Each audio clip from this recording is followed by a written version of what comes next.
Okay, we keep cranking here in chapter 3. We just picked up the 14 and 15, the Son of Man must be lifted up. And now we're looking the transition to 16. And like I said in the last video at the beginning, there's the question of whether or not this is Jesus still talking or if it's really John as the narrator who picks it up. There's no quotation marks in the original manuscript, so there's no way to know. Some editors like to think it's just all Jesus speaking, and some like to think that there's a break there because the pronouns actually change. In verses like 10, 11, 12, Jesus is using first person pronouns. And then in verse 16, it starts to talk about it in third person. He did this, he did this. So it sounds like it shifts. Now, Jesus does talk about himself in third person in different places, so it's not necessarily the proof of it, but it is a switch, so it makes it feel like the focus has shifted for sure. Whether it's Jesus shifting it or whether it indicates that John is now entering in as the narrator and telling us these theological points, you can decide the way you want to read it, right? Like I said, my Bible, I had a red letter Bible. It says these are Jesus' words all the way down, but not necessarily, right? So that's one of the more interesting pieces here to think about. But verse 16, chapter 3, 3:16, the most well-known verse in the Bible probably because of the old guy that used to go to the football games and put the sign up. John 3:16, for God so loved the world that he gave his one and only Son, that whoever believes in him shall not perish but have eternal life. And this verse really is the centerpiece also, at least the theme of it is the centerpiece of what John is trying to say in his gospel, that it's really about believing or trusting. You can interpret it that way. I know belief and trust have much different feel for Christians, but the word could be either way. If you trust Jesus, you'll have life, or if you believe in Jesus, you'll have life.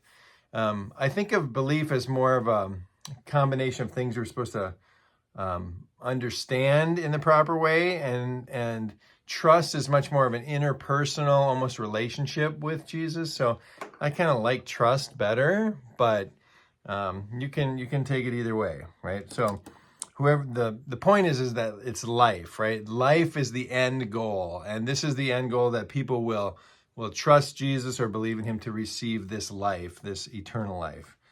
And eternal life is really a now thing, right? It's not when you die, you get there. It's like receiving this abundant life, this eternal life now. Verse 17, for God did not send his Son into the world to condemn the world, but to save the world through him. So, we're told the point here is not God as judge. The point here is that God sends the Word, his Son, for salvation's sake, to bring everyone to him. Verse 18, whoever believes in him is not condemned, but whoever does not believe stands condemned already, because he has not believed in the name of God's one and only Son.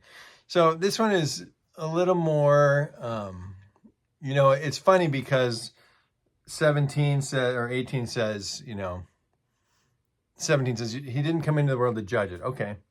And whoever believes in him is not condemned. Okay, great. But then there's this sort of self-proving formula that John sets up. It's like a tautology, if you know what a tautology is.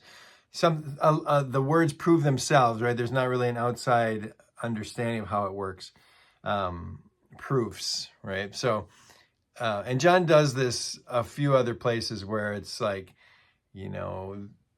because they believe they were saved, they're not condemned, but the ones that don't believe are condemned already. They're just sort of in the state of being condemned.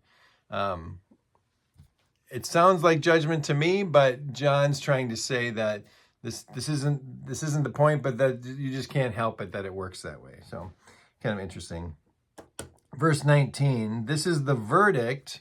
So John declares that there's some sort of trial or jury thing going on here, even though there's been no setup, right? There's been no kind of, the prophets do this where there's a judge and there's makes their opening statement, and then there's the prosecutor does proofs. They try to, build their case. So that happens in the prophets, but here John hasn't really done that. Maybe there's a case being stated here, but by using the word verdict, it makes it sound like, oh, we're in the middle of a court case. I guess I didn't know that.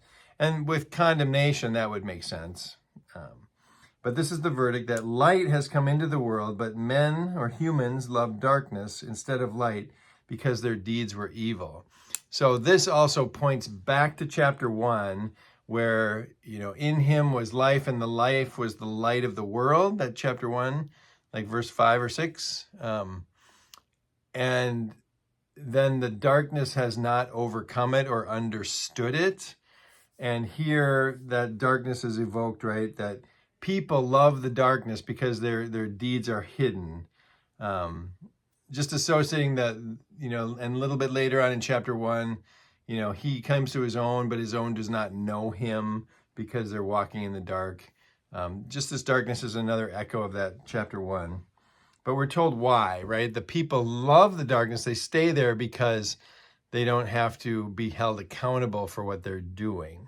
They can hide their evil deeds. Verse 20, everyone who does evil hates the light and will not come into the light for fear that their deeds will be exposed. So we're told again, right, that it's about not revealing their deeds to God or to other people.